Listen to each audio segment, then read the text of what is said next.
toda kutenda Mwari vanokupai mukana wekuramba muchibatana nekuteerera gwara rerevolution kubva kumakomoreds ese anotaura. Tinoda kutenda vana Mukoma Traore, tinoda kutenda vana Comrade Saruwaka, tinoda kutenda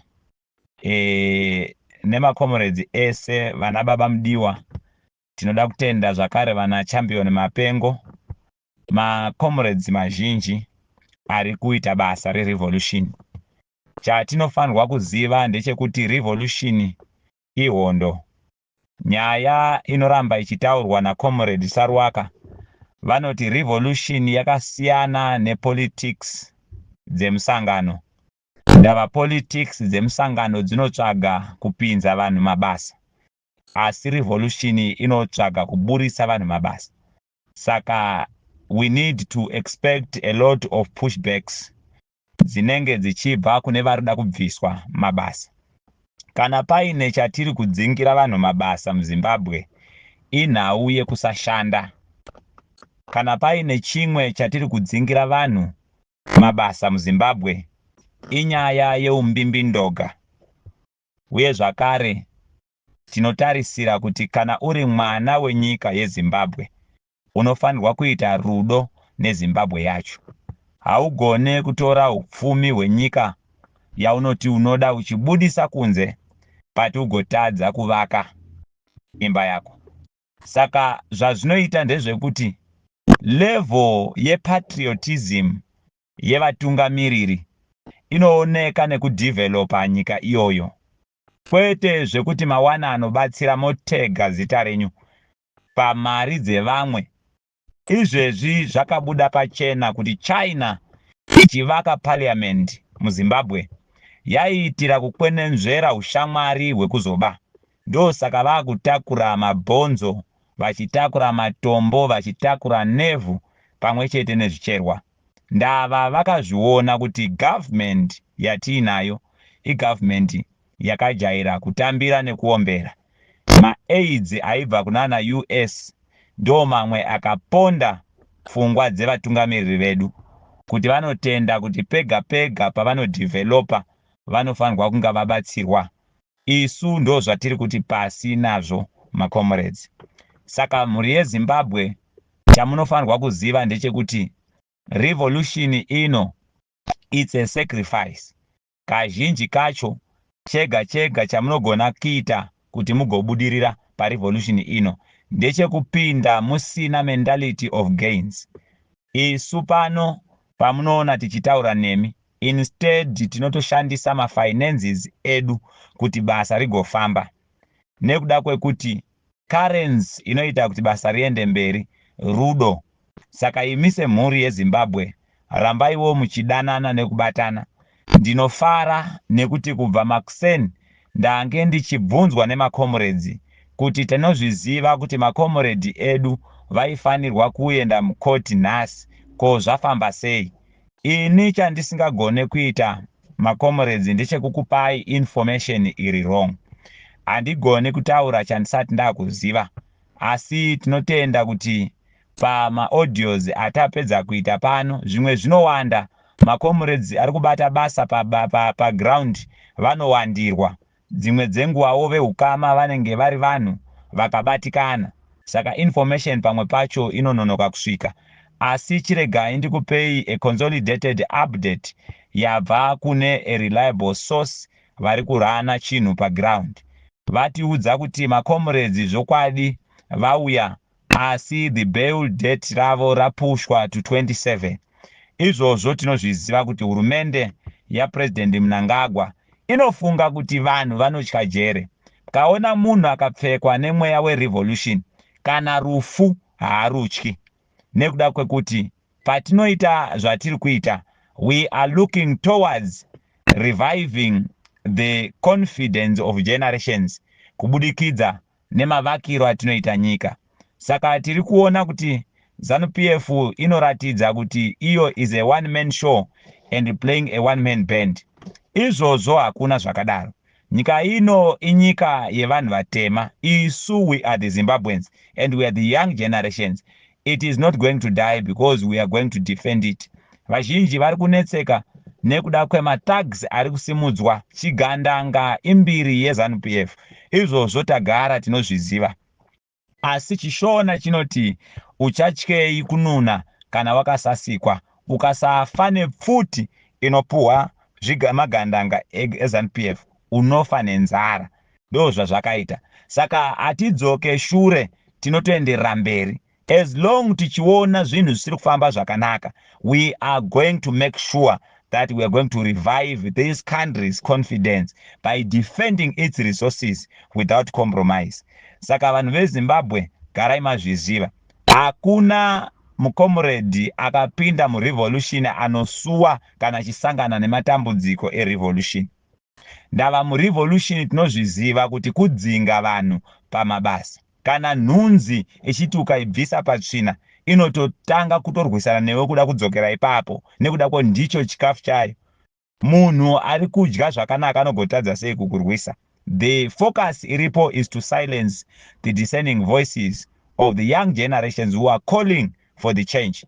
And tinofara nekuda kwekuti kuipa kwaita nyika nemadzibaba edu vari kuona, vana gogo vedu vari kuona. Asi vari mupower vanofungidzira kuti they can silence the people kushandisa majere. Tinogara majere, hatina kana neproblem.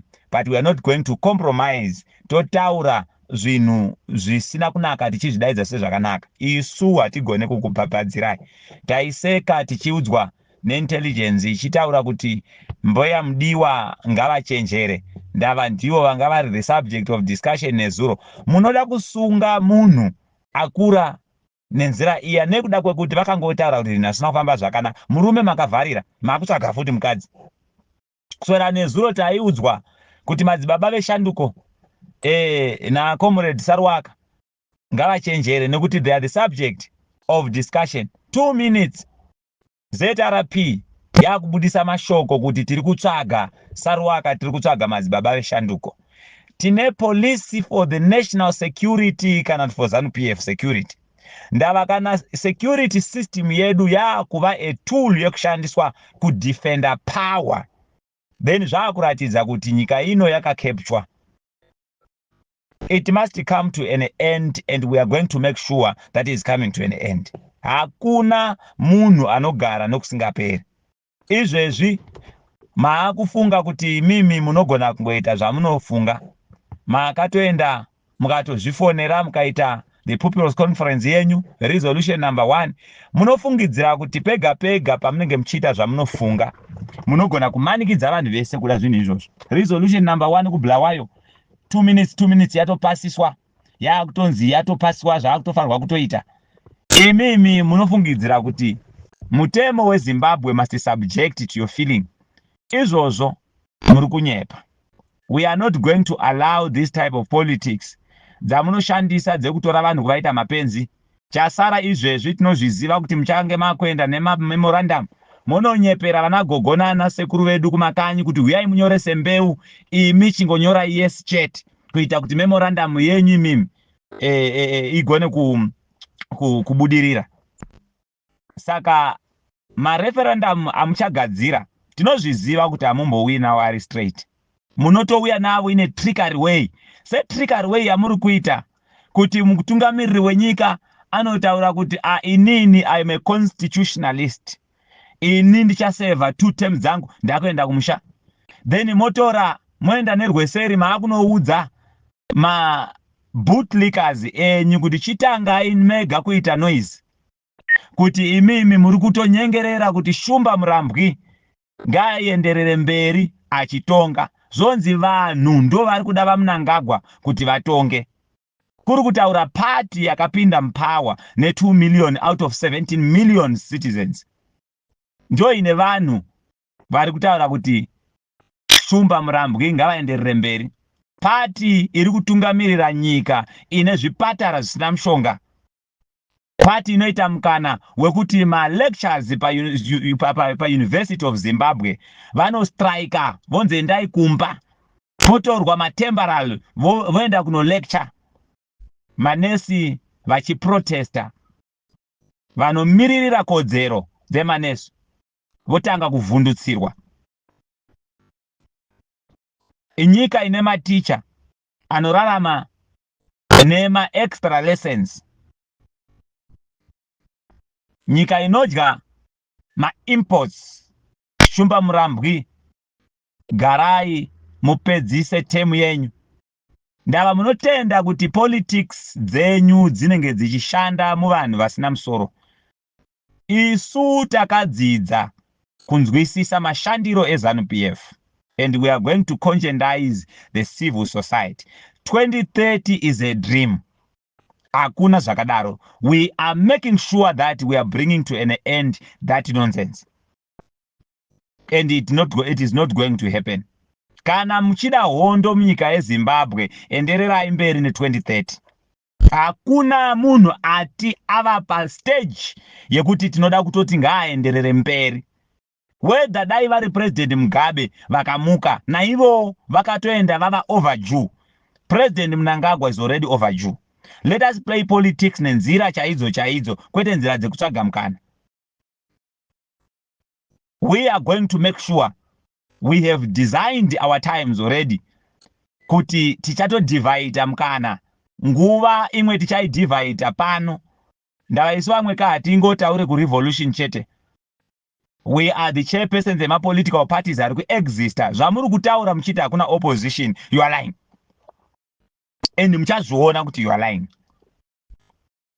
Ndava opposition dzenyu dzamunoita regard nedzinoita noise pa social media. Asi gore rino makatamba nenzira dzisiri right. There is no 2030 whether mashandisa ipi nzira kana ipi zvayo. That 2030 is not going to survive. Politically so, using the dynamics of politics and new tricks, there is nothing which is going to succeed over that 2030. ZANU-PF is doing nothing. We can only sit at the table kana mato compromise kuuya pa government inenge iri inclusive. Ndo kungetato kunzwira itsitsi because munofanirwa kuenda kumusha kunorara. You have failed this nation. 95% of the youth are not working. Hakuna munhu ari kufara. Kusanganisira vana Mujibha nana Chimbwido. Ma war veterans ndo vamuri kumanyisa every day. Vamwe makavharira. Izvezvo musi weFriday makavharira vamwe ma war veterans nekusafara. Vamwe vanageza vanogara musango nekuti muri kutovatsvaga. Zvinhu hazvina kumira zvakanaka. Matambudziko eZimbabwe kana musingamaone, musiri vatungamiriri. Propaganda dzakatofeila kudhara. Hadzichashandi. Politics dzekudhara idzodzo. And this is not going to happen at any time during our lifetime. Saka politics dzamuri kushandisa dzekutsvagana idzi nekuurayana nekudii. Takataura kudhara shoko raMwari rakatotidzidzisa kuti mutungamiriri akabuda munzira anosimbisa chigaro neropa. Taakutozviziva. Asi chigaro choushe chinosimbiswa nekururama. Takakuudzai. Nhasi tanga tichiudzwa zvakare naMweya Mutsvene achititaurira kuti tsika dzevatungamiriri vaakuparara kuzunganidzira.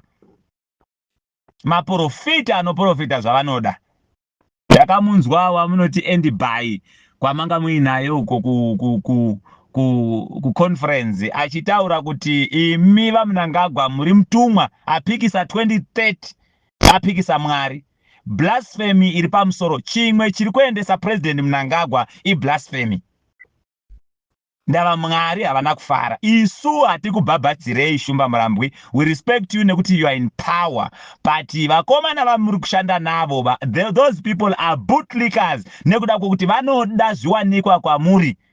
Dai Mwari vaibvisa zvese zvamuinazvo maizoona kuti hapana anokudai. Isu we are not part of the people vari kuuya kwamuri vachizokunyengetedzai nemashoko ekunyepa kuti mutipe mari. Hatina basa nemari, zviri nani tinetseke nemhuri yeZimbabwe inenge ichinekeseka asi takamira pachokwadi pane kudya zvefufuro. Eni mhuri yeZimbabwe takaiudza kuti batanai, united we stand. Munozviziva the currents which always overcome in the revolution is the mass united. And we are coming for you. Makuchinja constitution. Imi kwenyu, what's the use yekuti tive ne constitution? Kana masvika painokukuhunisai, munoishandura kuti ite zvamunoda imimi. So what's the use? We are a lawless country. panguva inenge yakunzi munoita 2 terms zenyu endai kumusha moti isusu nekuda kuti tinoda kuenderera mberi ngaichinjwe. What's the use yekuti tive nemutemo? Polisi yakatadza kusunga mfana Wale akataura kuti iye ndakapisa imba yamadzibaba ndikaita zvakati kuvana vamadzibaba veshanduko. Ko ini handina kana bhasikoro sei achitaurana nasei Wicknell akaita pa public domain using his personal account yeFacebook. No one ever took this matter into the investigation, but vana vari kurwira rusununguko vari kutamba in the boundaries of politics zvamuno understand ndo vamunotsvaga security structure including defense force, CIO, prison service and everyone vanga vari kuconference yeZANU PF. Mubvunzo wangu ndewo kuti inini kana opposition nhasi Zimbabwe Independent Movement tikafunga kuita yedu National People's Conference isusu tikafunga kuita yedu Annual People's Conference, can we invite the very same, because these people vano save nyika avasave party? Will I be able to call Minister Matuke ku Annual People's Conference yedu? Tinogona here kuti tiunze vamwe vese vamanga makainvita vaya. That is why I said the battle of revolution is about the progress, not power. Saka ime muri kurwa makatarisa mablingers of power. Kana muchinzwa tichiti isusu tiri kusapota vatungamiriri verevolution, we are not saying we are transferring power from you. Tiri kuti we are standing at the same platform navo yekudaidzira kuti pasi necorruption, pasi nekuba nekubira nyika, pasi nekubudisa upfumi hwenyika, pasi nekusimudzira vashoma vazhinji vachinetseka, pamberi nekubatanidza vanhu vedu, pamberi nekuadresa mahistorical injustice, pamberi neaccountability, pamberi nekudevelop nyika yedu, because it's not about power, it's about development and national progress. And pana izvozvo we are busy working on the ground, coordinating the people. Ndozviziva kuti murevolution vamwe vanenge vachirasika tinenge tichiona asi tinogadzirisa, ndo zvazvinoitaka mazvona. Ndo saka maimboona kuti kuhondo kwaiva nembama.